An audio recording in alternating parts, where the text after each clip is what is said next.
As per the syllabus, we are running for the history main topic. After this, Mauryan Empire. हम लोग अब syllabus की बात करेंगे थोड़ा। सिलेबस में एक और टॉपिक आता है जिसका नाम है 16 महाजनपद। 16 महाजनपद आज का मेन टॉपिक होगा और इससे रिलेटेड जो भी आपको पीडीएफ होगा वो आपके इस वीडियो के लास्ट में हम टेलीग्राम चैनल में इनबिल्ट करके भेज देंगे। तो सिलेबस की पहले बात करते हैं। सिलेबस जो यूपीएससी मेंस का पेपर 1 है हिस्ट्री का, उसमें आता है 16 mahajanapada. 16 mahajanapada, 16 mahajanapadas. Timing 6 BC to 5 BCE।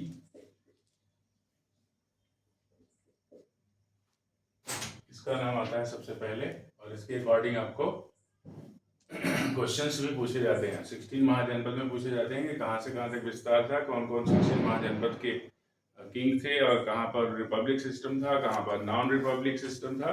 इसको लेकर के ये टॉपिक आज का इम्पोर्टेंट है और इस टॉपिक से रिलेटेड आपको पीडीएफ भी अवेलेबल होगा हमारे टेलीग्राम चैनल में। तो 16 महाजनपद की टाइमिंग है 6 BC to 5 BC। जैसे ही इंडस वैली सिविलाइजेशन का डिक्लाइन होता है, इंडस वैली सिविलाइजेशन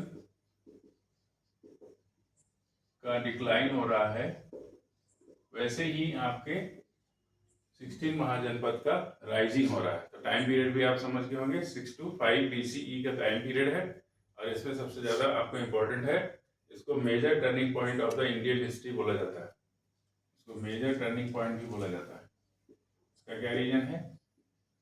इसका रीजन है कि ये टाइम पीरियड को लेकर भी चल रहा है और पावर के ऑपरेशन को भी चल रहा है। इंडस वैली सिविलाइजेशन में कोई पावर बिल्कुल भी स्थापित पावर नहीं था, जिसमें आपको पता है कि प्रीस्ट किंग ही होता था उनका हेड ऑफ पूरे किंगडम का, और कोई भी प्रॉपर किंगडम नहीं थी।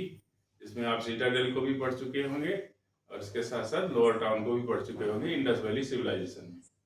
अब हम बात करेंगे एक प्रॉपर वे में पूरे इंडिया में कब से पूरा किंगडम स्टार्ट हो रहा है। तो पूरे इंडिया को हम 16 महाजनपद में डिवाइड करते हैं।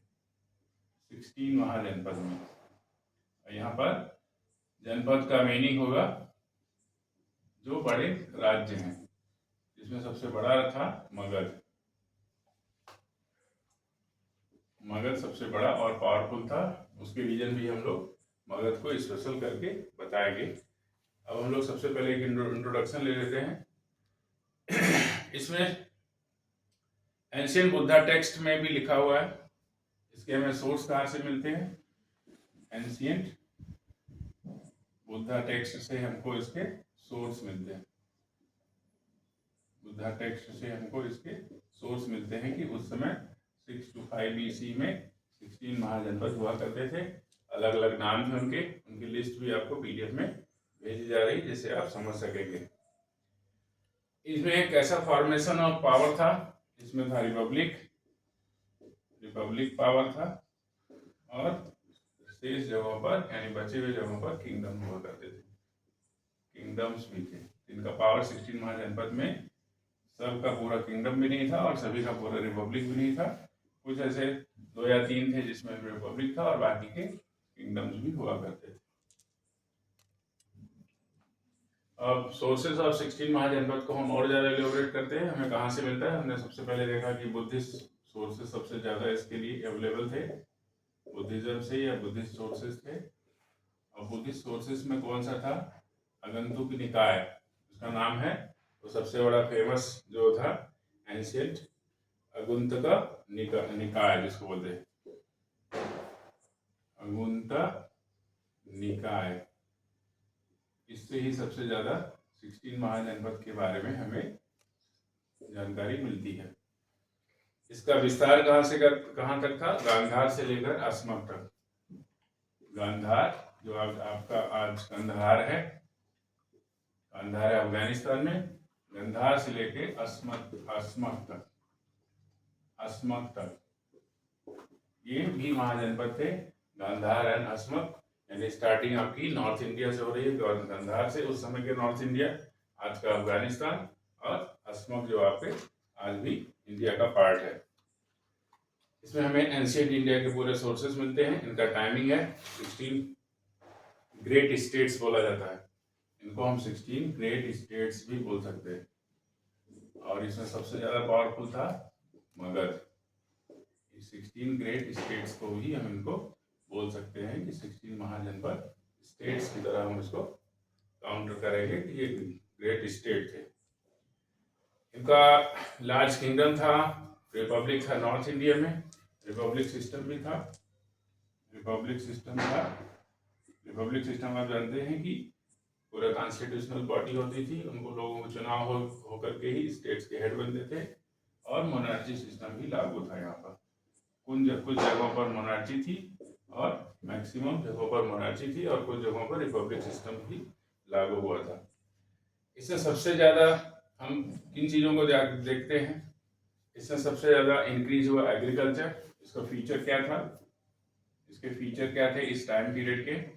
इसी समय सबसे ज़्यादा सेटल एग्रीकल्चर हुआ, लोग सबसे ज़्यादा एग्रीकल्चरिस्ट हुए इसमें। दूसरा यहाँ पर क्या हुआ, ट्रेड फ्लोरिश हुआ, व्यापार का बढ़ावा मिला, और आयरन का यूज सबसे ज़्यादा होता है 16 महाजनपद में। आयरन यूज हुआ सबसे ज़्यादा, चाहे हथियार बनाने में हो, चाहे वो एग्रीकल्चर के इनपुट्स बनाने में हो, सबसे ज़्यादा यूज हुआ। इसी समय फॉरेन लोगों ने भी अटैक किया इंडिया पर। इसका नाम आता है आपका अलेक्जेंडर का। अलेक्जेंडर ने इसी समय आक्रमण किया था इंडिया पर। इसका भी नाम इस समय हम ले सकते हैं, इस टाइम पीरियड को और दे सकता है, और उसका टाइम पीरियड था 326 BCE। 326 BCE आपका 4th सेंचुरी हो गया। 4th सेंचुरी BCE यानी आपका सबसे पहले इसी समय में सबसे ज्यादा अटैक भी हुआ, जो बाहरी आक्रमण हुआ, जिसको आप बोलते हैं यूनानियों का आक्रमण। ये है आपका टाइमिंग पीरियड है। अब तो मेजर नाम मैं यहाँ पे लिख रहा हूँ, जो मेजर 16 महाजनपद थे, सभी का नहीं दे रहा हूँ डिस्क्रिप्शन, सभी तो PDF में है। तो मेजर 16 महाजनपद में कौन से आते थे, जो सबसे ज़्यादा पावरफुल थे, उनका नाम यहाँ पर मैं मेंशन कर रहा हूँ, जिससे आपको कुछ क्लू मिले। सबसे पहला है मगध। मगध सबसे बड़ा था, इसलिए उसका नाम सबसे पहले ले रहा हूँ। मगध जो आज पाटलिपुत्र है, उसके पहले राजगीर उसकी राजधानी थी। राजगीर के बाद मगध की राजधानी पाटलिपुत्र बनाई गई, जो वर्तमान में पटना है। मगध है, अंग है, और आपका कुरु है, पांचाल है, ये सभी मेन नाम थे जो उस समय चल रहे थे। कुरु, पांचाल, अस्मक तो नाम देखा ही आपने, अस्मक। अब गांधार आपने अभी जस्ट देखा एग्जाम्पल में, गांधार। ये सभी 16 महाजनपद के पार्ट थे। इसके अलावा 11 और महाजनपद भी हैं, जिनको आप डिटेल में PDF में पाएंगे।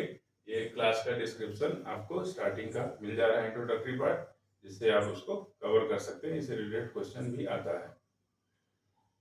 अब मगध के जैसे देखेंगे ना आप, तो मगध का रूल किसके थ्रू था? बिंबिसार, अजातशत्रु, ये सब नोटेबल उसके किंग थे, जो उस जनपद को समय समय पर अपने टाइम में लीड किए हुए थे। जैसे अवंती था, उसका जो शासक था, 6 नंबर आप देख लीजिए, अवंती है, उसका शासक नाम था प्रयोत। उसका शासक का नाम प्रयोत था। ऐसे ही अलग अलग थे, जैसे कौशल है, प्रसेनजीत थे वहां पर। कौशल एक आता है, कौशल आएगा जो आज का फैजाबाद और लखनऊ का एरिया है, उसके थे प्रसेनजीत उसके शासक रहे हैं। ऐसे ही एग्जाम्पल में आप पूरा लिस्ट देखेंगे, जिसमें उनके शासक कौन कौन सी जगहों के कौन कौन से रहे हैं, किस किस महाजनपद के कौन कौन शासक रहे हैं।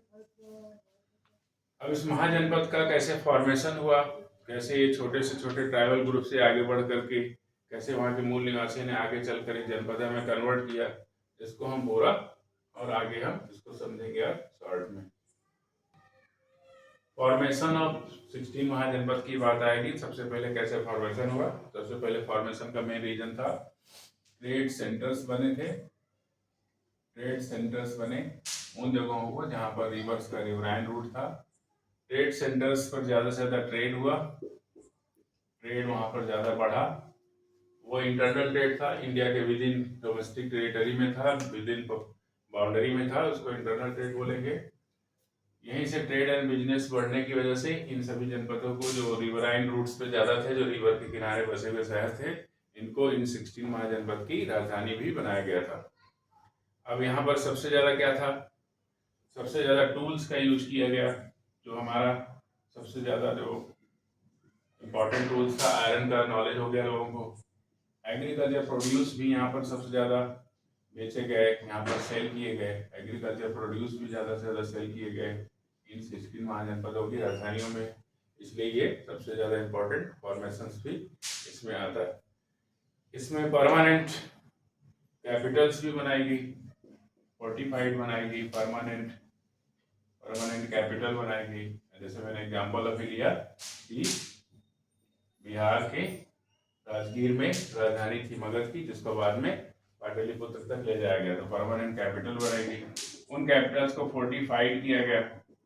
फोर्टिफाइड किया मतलब उसकी एक घेराबंदी की गई, जिससे उनकी सेफ्टी एंड सिक्योरिटी को हम इंश्योर कर सके। अब इनके फॉर्मेशन में रीजन्स हम देख लेंगे। अगर उन रीजन्स को हम कैटेगराइज करेंगे, what were the main reason for this formation, तो मैंने सबसे पहला रीजन बनाया कि ये नॉलेज ऑफ आयरन की वजह से सबसे ज़्यादा ट्रेड एंड रूट्स का बढ़ा। तो ट्रेड एक पहला रीजन बनेगा फॉर्मेशन ऑफ महाजनपद का, आफ्टर दिस जनपद टू महाजनपद। नेक्स्ट रूट बनेगा आपका टेक्नोलॉजिकल एडवांसमेंट आ गया था, लोगों को अब व्हील की जानकारी मिल गई थी। टेक्नोलॉजिकल एडवांसमेंट भी आ गया था, इसका भी एक रीजन बनेगा कि ये महाजनपद जो है जनपद बन गए थे जनपद से। जनपद छोटे राज्य को बोला जाएगा और महाजनपद बड़े राज्यों को बोला जाएगा। इसके अलावा और क्या रीजन हो सकता है? इसके अलावा रीजन हो सकता था कि एग्रीकल्चर सरप्लस भी होता था इस एरिया में, तो एक रीजन बनेगा एग्रीकल्चर सरप्लस। और इसका सबसे बड़ा एग्जांपल है मगध, जहाँ पर गंगा के प्लेन की वजह से सबसे ज़्यादा प्रोडक्शन ऑफ ग्रेन्स होता था। एग्रीकल्चर प्रोडक्शन भी एक सबसे बड़ा रीजन बनेगा, जिसकी वजह से इन महाजनपदों के पावर बढ़े और यहाँ पर सबसे ज़्यादा प्रॉस्पेरिटी आई। नेक्स्ट और बनेगा अर्बनाइजेशन, ट्रेड। अर्बनाइजेशन यानी शहरीकरण बढ़ने लगा, अर्बनाइजेशन बढ़ने लगा और वहाँ से ट्रेड शुरू हो गया था। अर्बनाइजेशन भी एक मेन रीजन बनेगा फॉर द फॉर्मेशन ऑफ जनपद टू महाजनपद एरिया। अगला है रिपब्लिक्स एंड मोनार्चीज। रिपब्लिक्स कहाँ थे और मोनार्चीज कहाँ थे? अगला टॉपिक आएगा रूल्स। इनका रूल्स कैसे डिसाइड होता था, इनका एडमिनिस्ट्रेशन कैसे होता था। एडमिनिस्ट्रेशन के लिए हमको इनका फॉर्मेशन जाना पड़ेगा कि कैसे ये शासन करते थे। और 16 महाजनपद को हमने पहले ही बताया था, इनको दो पार्ट में डिवाइड कर सकते हैं। एक rule by people, that is Republic, और दूसरा है rule by kingdom, that is already kingdom और मोनार्ची।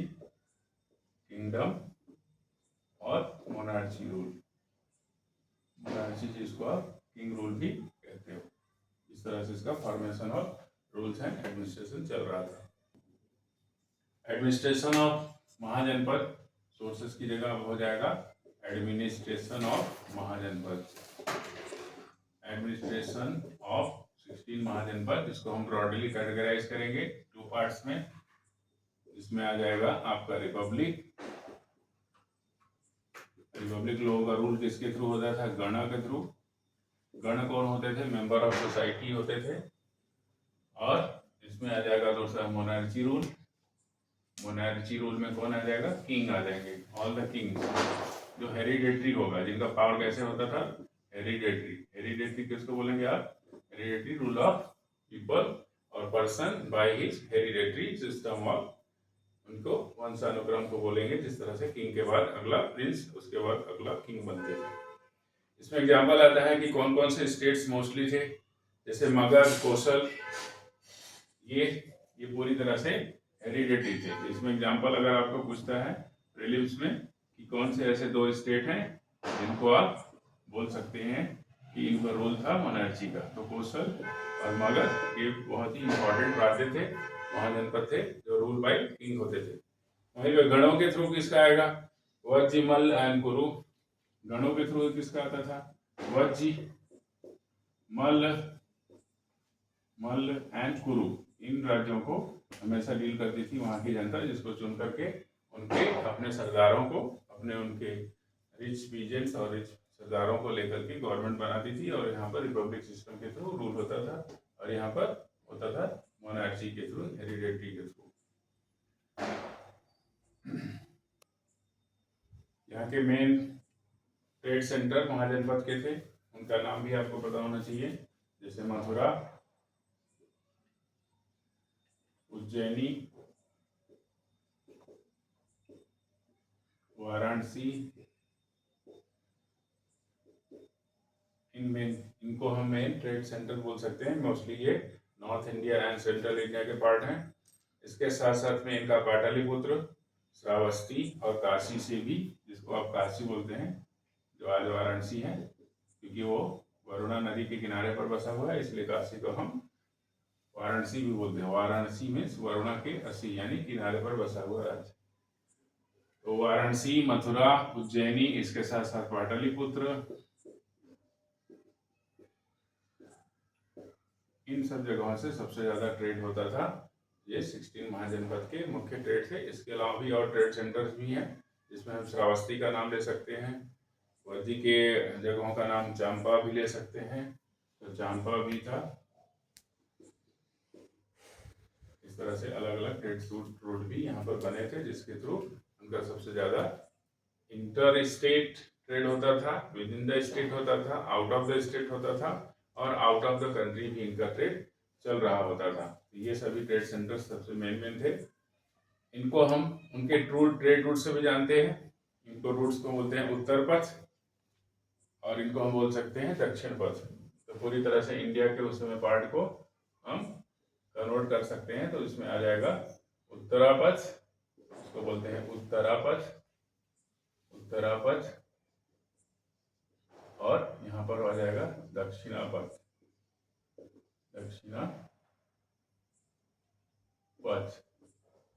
इन सबको हम ट्रेड रूट्स भी बोलते हैं। उत्तरापथ में मुख्य रूप से इंडिया के उत्तर नॉर्थ इंडियन पार्ट को हम ले लेंगे, और उसके साथ दक्षिणापथ में इसमें हम उज्जैनी को भी शामिल करेंगे।